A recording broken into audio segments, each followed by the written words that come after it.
Welcome to another In Wheel Time podcast, a 30-minute mini version of the In Wheel Time car show that airs live every Saturday morning, 8 to 11 a.m. Central. Podcast channel. Live from Studio A, it's the In Wheel Time Car Talk Show. Coming up, our fellow Ottawa journalist, enthusiast, and Californian, Jack Nerad. All right.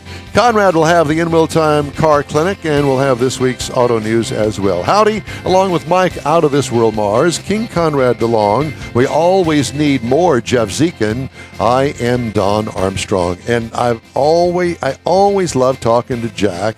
Jack, it's good to see you, and thank you so much for getting up out there extra early for us on this Saturday morning. Well, I love talking to you more. I've been in a lot of time zones recently, so I hope I'm coherent, but I'll do my best. Yeah. Well, you seem to be coherent, although I will tell you that there is a website called Muck Rack that has your profile and you know all the stuff about you, that I think that picture was probably taken about 25 years ago. You do really think so? I really seems like yesterday. I think it was probably taken about 15 years ago. Well, it's you with a blue shirt on, not wearing glasses. I was good looking in those days. They're long gone, but you know. Well, you're still a handsome man, and we appreciate you being with us. Let me say something, Don. Yes, Jack, my wife read your book that you sent us. Thank you very much for that. She thoroughly enjoyed it. She's looking forward to reading, I guess, your first book that you wrote. She wants to get into that one too. Yeah. Would that be The Complete Idiot's Guide to Leasing a Car? That's one of them, but I think she's probably more interested in Fatal Photographs. Right, that's the one. It's a true crime book that I wrote. She loves that. Actually. So thank you very much for that. Before that picture was taken, actually. Okay, well, we just want to keep it all straight. But again, but when you're as old as I am, Don, there's a lot to keep straight. Well, I'll tell you what, you're not as old as I am, so we are in the Mutual Admiration Society. They now have drugs for that. Yeah, apparently. Yeah. Well, at least Don does. Yeah, Jack, it's always that time of the year when it comes to September, October, that our generation anyway always thinks of the new car season. And I know that you, like me and the rest of us, always had one particular night, I think it was either a Friday or Saturday night, all the dealerships around here were doing their debuts, and we would go dealership to dealership to dealership, collecting those nice books about all the models that they had, and take them home and read them cover to cover for weeks on end. I know that that's not the case anymore, but we still look fondly at days gone by. But there is still that change of the season when I know that there have been 24 models that are out and have been out for a while, but let's talk about some of the new cars that you think are worth mentioning today. Well, we're going to see the BMW 5 Series, which is always a great car. I mean, BMW 5 Series for generation after generation is one of my favorites. So we're going to see a new one of those, and they don't come along every year. And then it's going to be accompanied by an i5 electric version. So I'm not sure whether you guys like the looks of the new electric BMWs or not. When I see them, I go, wow, is that like a parody of a BMW? That shovel nose grill is kind of odd. So, Jack, the question is, why did they make them look so different from the current generation of gasoline vehicles? I think there is a mentality that electrics have to look very different, and especially as you go through, as a particular company does that. And I think some companies have gotten over that and have understood that maybe electric car buyers don't want to be pictured as really weird, but they want something that's a little more mainstream. So I think second generation electric vehicles from a lot of companies are much more mainstream. I was just driving. One of the reasons I went through so many time zones was driving a Hyundai Kona, which I can't talk about the driving quite yet. But they have an electric version. As a matter of fact, they designed the electric version as the primary version, and then designed the internal combustion engine version off of that. But it's a mainstream-looking vehicle. It looks a little different than But I would say in this case, the internal combustion engine vehicle looks more like an electric than the electric looks like an ICE vehicle. Yeah. Well, is there anything within the Detroit 3 that is new and exciting?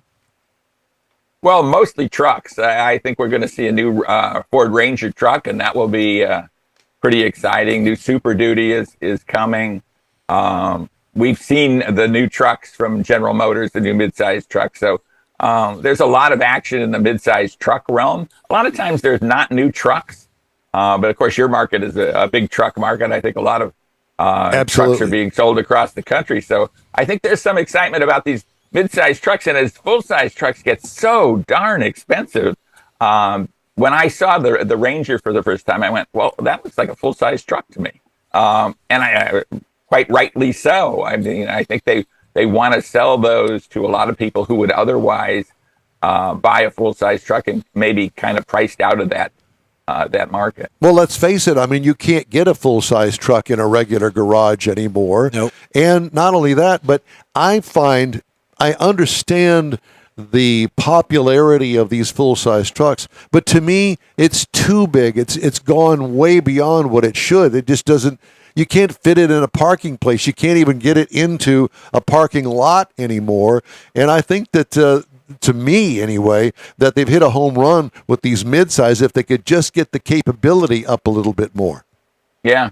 And I think a lot of these new ones are going to do that. I really think the Chevy truck is good looking. The Colorado, the GMC Canyon is good looking. Ford Ranger, I think, is going to have a wide variety of things that they haven't had before, and there's going to be a Raptor version, which is exciting. So it's nice to hear a Texan say that, Don, that those full-size trucks are too big. That's pretty cool. Well, I mean, look.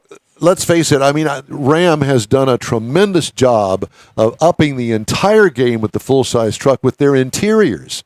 Because really, when you get down to it, as far as capability is concerned, we have more horsepower, we have more torque, we have this capability, but they're all right there within each other. And if you're talking about those kind of minuscule things, okay, you go ahead and brag about that. But the touchy-feely stuff but the bottom line is those interiors, my gosh, those top-line interiors, they're better looking than any of the really big upscale cars of the past.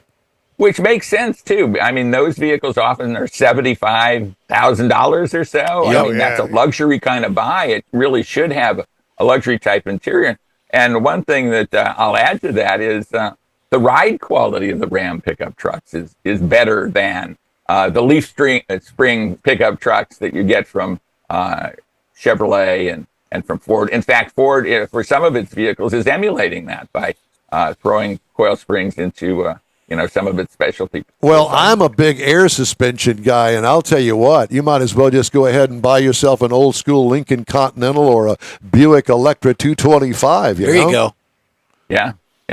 Well, the full-size pickup trucks have become kind of the full-size sedans of today, right? I mean, they're 5-passenger vehicles. They're separate body on frame. They're vehicles that in 1970, in a lot of ways, will share a lot with the typical full-size car of 1970. Good luck finding a regular cab with a bench seat because most everything they sell is 4-door. Yeah, exactly. And let's not forget that those trucks and the frame and the whole 9 yards transfer over to the big-time SUVs that are available out there. And so you get all the high-end, high-quality stuff inside the SUVs. And now, when you're talking SUVs, you're talking about a six-figure vehicle up there. Yeah. And all of the safety over $100,000 for some of these SUVs. And I wonder who's willing to go there for an asset like that that's going to depreciate so rapidly. Right. I think that the real buy is going to be things like the Cadillac Escalade ESV, 3 years old with 35,000 miles on it. You get you a heck of a deal off of MSRP. Yeah. And then you look at the trucks and the SUVs, they have all of the convenience, safety, and driver aid features that you see in the luxury cars, because luxury cars truly don't exist anymore. Yeah, because there's no cars. Well, I want to change gears here just a minute, Jack. I had to put some gas in a car that Ford loaned me. I had a chance to drive the Ford Bronco Sport from Chicago up to Wisconsin for a brief visit there last week, and I paid $4.50 for a gallon of gasoline. I can only imagine what it is out there in California. You're telling me that was a great bargain, because no. I'm looking at it was great to come back or go back east where the first number on the gasoline pump wasn't a 5. And a lot of places it starts with a 6 here. I mean, we're paying well over $5 a gallon for regular, oftentimes at even a discount kind of gas station. So, I mean, it's kind of, it gets to be pretty irritating to tell you the truth when you're filling up a vehicle and it's, close to $100 every time you do it. But it's trying to push everybody into EVs. I mean, I saw 309 this morning at a gas pump and thought to myself, that's a good price. It's really not, but that's a good price. No, but I like Jack's talking about it. It took me $89 the other day to fill up the truck, and then yesterday I saw the same 309 at Walmart. So you gas up at Walmart if I get a chance, yeah. Okay. All right, Mars. Well, I wouldn't be admitting that to too many people, but that's okay. You can do that here. This is kind of a confessional. Well, you have to pull the leaves for 50 to 60 cents a gallon. Yeah, I'll do it. Okay. All right. Yeah, and I go to the big box stores, I have to admit, to fill up. When it's $5 a gallon or $5.50 a gallon and you're saving 60, 70 cents a gallon, I kind of get it. Jack, are you 20 gallons? Are you a member of any automotive journalist organizations? I am, as a matter of fact. In fact, I'm president of the Motor Press Guild, which is the Southern California auto writers organization, and I'm vice president of the North American Car of the Year jury. So a big announcement from North American Car of the Year is coming up in Detroit. We're going to announce essentially the semifinalists for car, truck, and utility of the year in the Detroit show. I think it's going to happen less than a week from now. I think on the 13th. Speaking of, you already know the answers. I do. And he's not telling. Okay, so I have to ask you this: does that include electric vehicles? Yes. It does. So it's all of them, no matter how they're powered.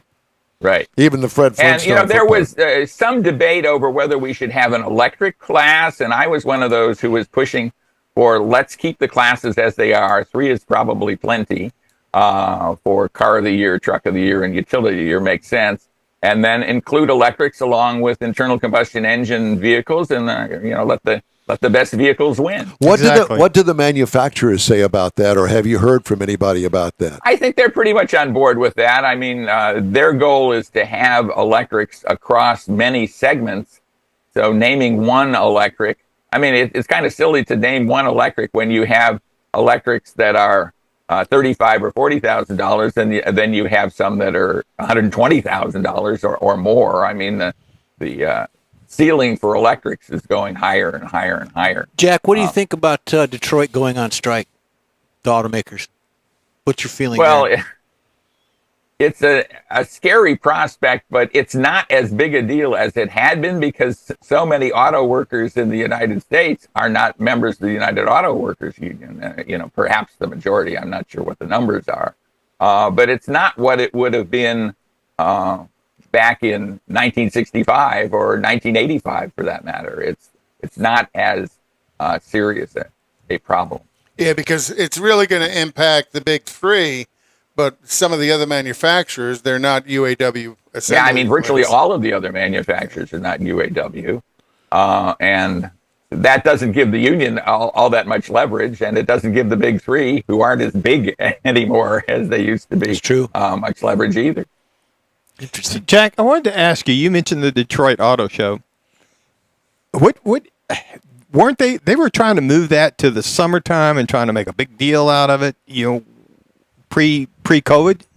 Well, it is now in mid-September.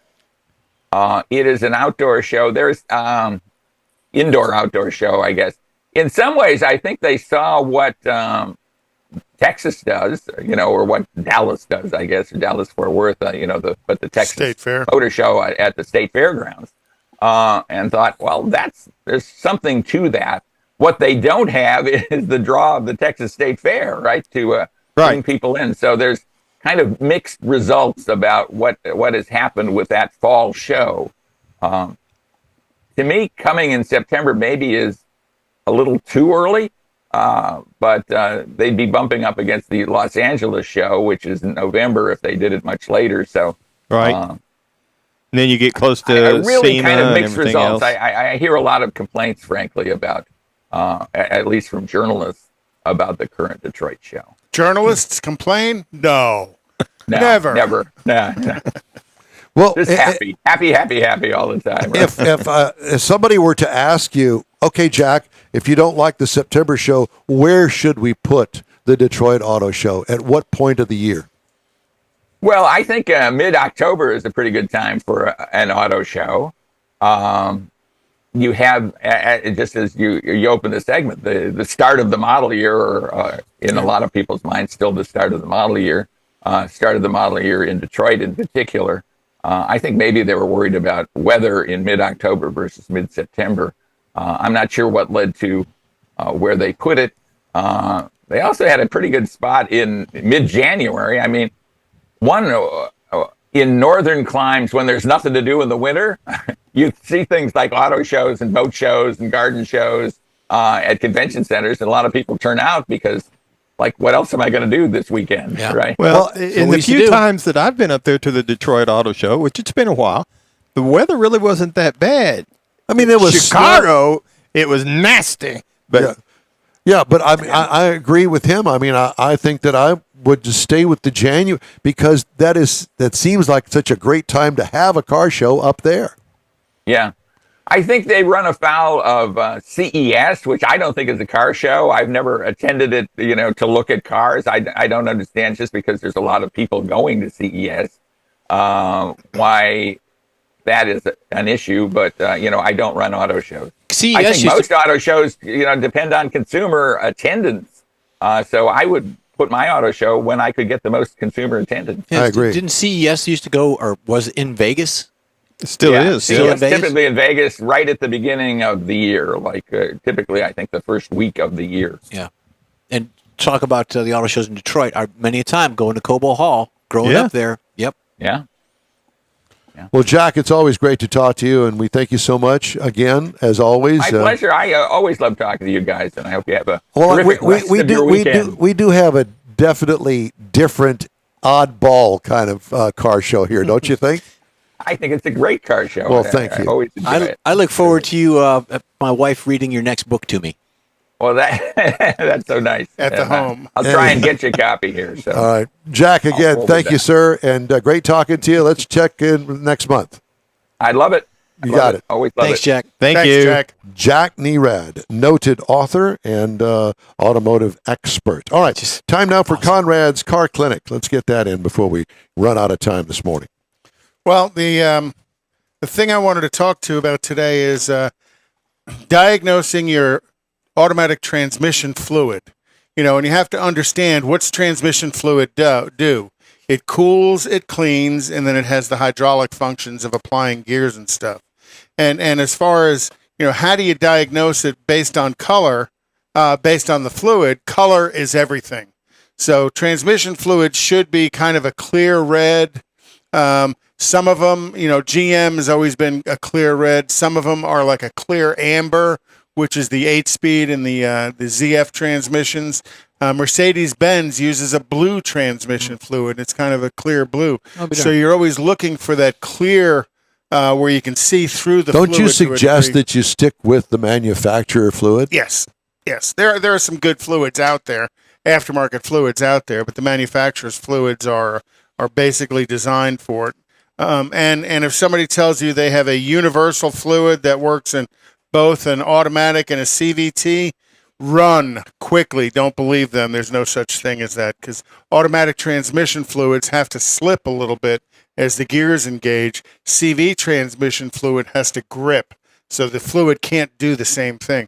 So again, transmission fluid has to cool, clean, and perform hydraulic functions.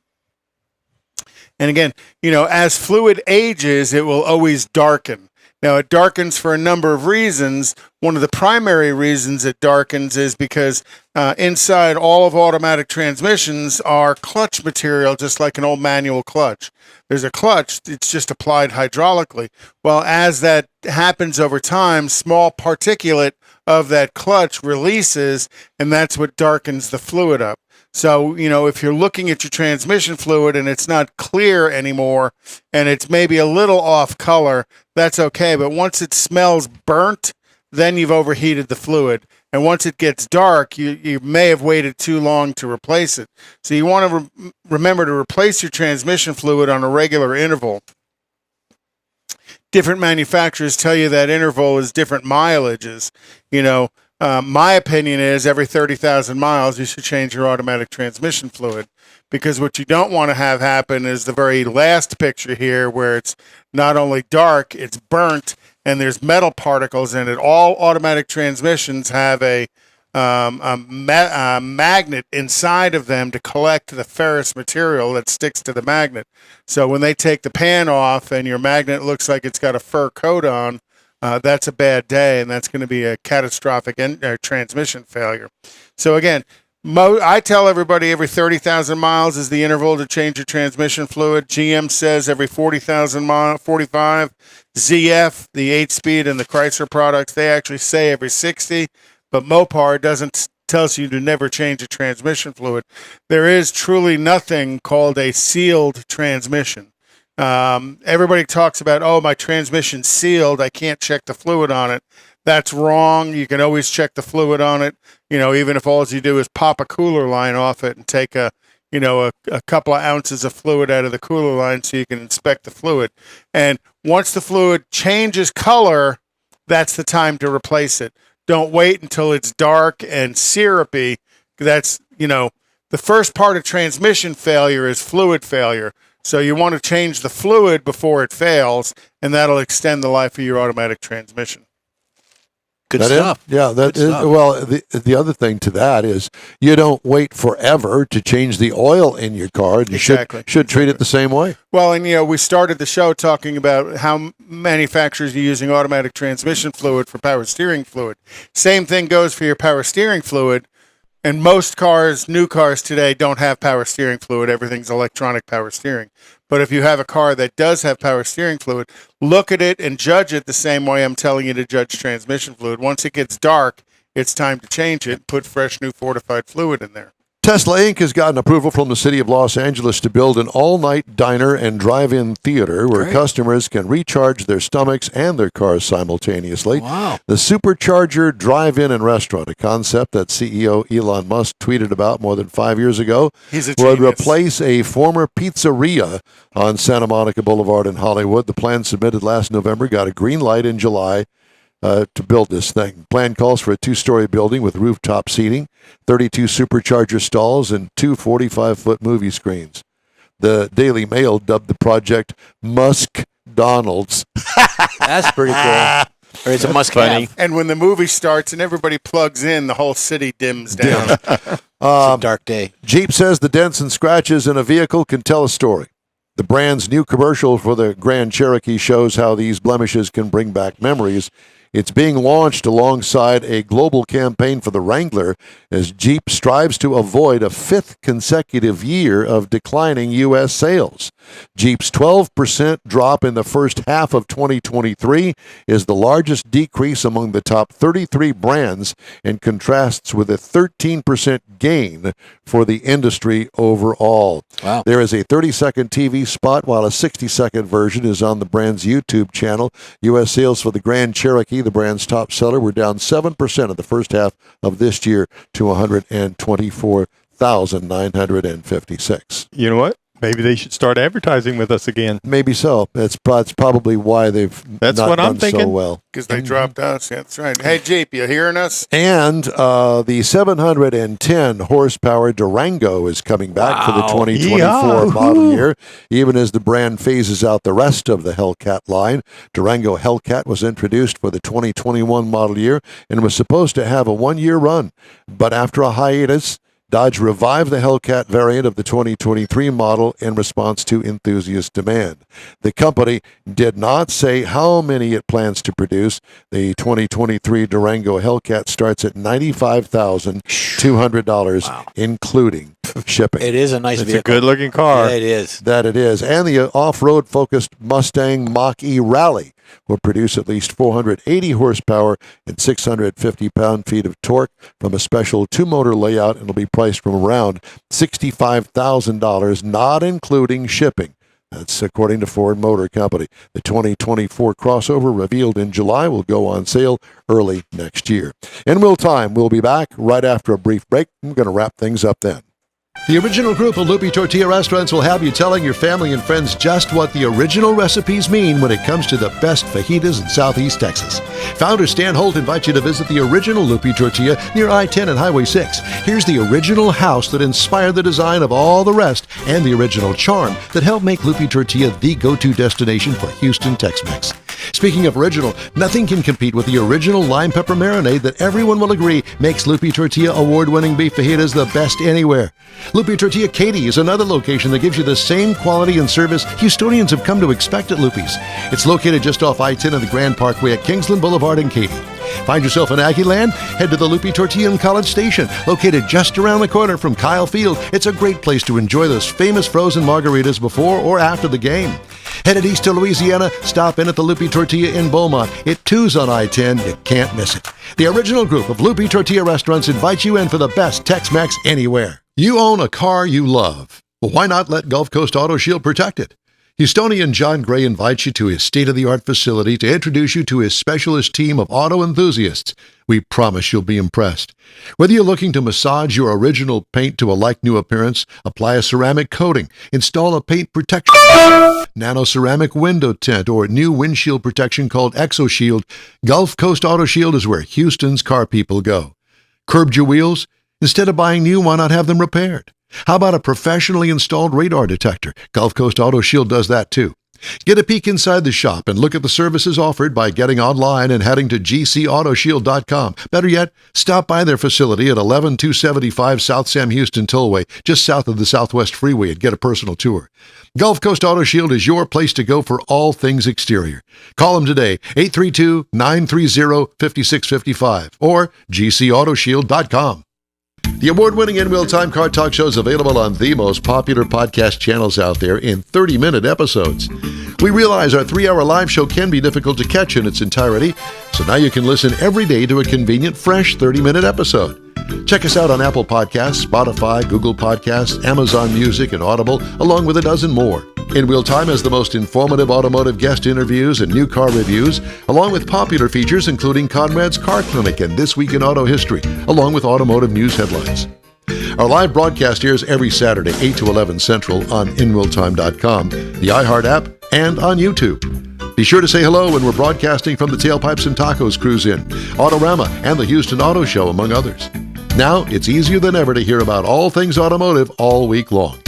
You're invited to join fellow car enthusiasts in becoming part of the ever-growing In Real Time Car Talk family. Don't forget those 30-minute podcast episodes on your favorite podcast channel. Well, that's it for this week's In Real Time Car Talk Show. Hey, when you're online, follow us on Facebook, give us a like, tell your friends about us, and share our junk if you would, please. We'll keep you posted on all things automotive all week long, including new car reviews, upcoming things, events, cruise-ins, racing events, car, truck, and SUV goodies, all that and more. You can find the In Real Time Car Talk Show 24/7 on the iHeart app and on our live video stream on Facebook, YouTube, and InRealTime.com every Saturday, 8 to 11 Central. Daily 30-minute podcasts are available on your favorite podcast depository. I use that word, Leslie. I know, I like it. The In Real Time Chief Engineer is David Ainsley. Our marketing advertising advisor and video technical director is We Need More, Jeff Zekin. The booking agent and Zoomy professor, Mike Mars. Mr. Know-It-All, His Royalty King Konrad DeLong. I'm Don Armstrong. Please join us again next week for another live award-winning production of the In Real Time Car Talk Show, Saturday, September 16th already, on all of our In Real Time Car Talk outlets, right here on the Smoke and Mirrors Network. Have a great weekend, stay cool, and we'll see you then.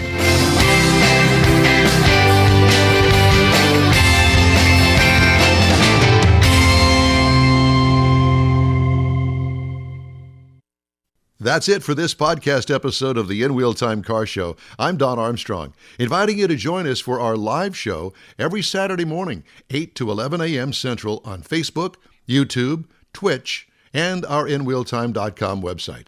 Podcasts are available on Apple Podcasts, Spotify, Stitcher, iHeart Podcast, Podcast Addict, TuneIn, Pandora,